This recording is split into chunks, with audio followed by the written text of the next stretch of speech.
Hello guys, flash.fnx. Today we're going to discuss about DOGE2. So the second version of Doge, it is a token on the Binance Smart Chain. In today's video I'm going to show you guys the chart, social medias, everything this token has to offer and everything else in between. With that being said, let's just get right into the video. So hopping onto the website here, Doge is back and this time he's going to the moon. All the holders get 2% of every transaction being redistributed back into their wallet.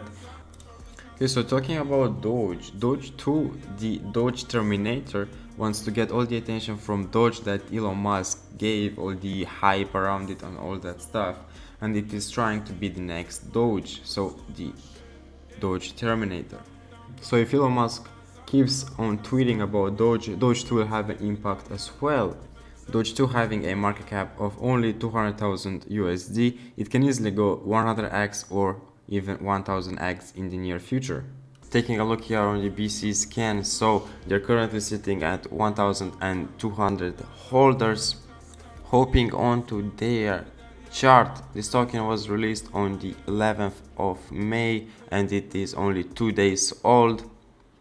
It had a bump on the 12th of May and then people just took profits again, consolidating back and forth, and now it is still consolidating. Quick disclaimer guys, I'm not a financial advisor or anything. Everything I say in this video has to be taken as education purposes only, and also do your own research before buying any of these shitcoins. I highly suggest you guys going and joining the Telegram group with over 800 members and following them on Twitter, where they will be more active and post a lot of the updates. Right now I'm going to show you guys how to buy Doge2. So firstly, you need MetaMask or Trust Wallet with BNB. After you have that, go onto the website and click on buy. It will redirect you to PancakeSwap. Put in whatever amount of BNB you want to swap. Make sure slippage tolerance is on 7%. Click on swap, confirm swap. MetaMask will give you a notification and just click on confirm. That being said for today's video guys, thank you so much for watching. Please leave a like, subscribe, don't forget to check Doge2. All the links will be in the description, and flash out.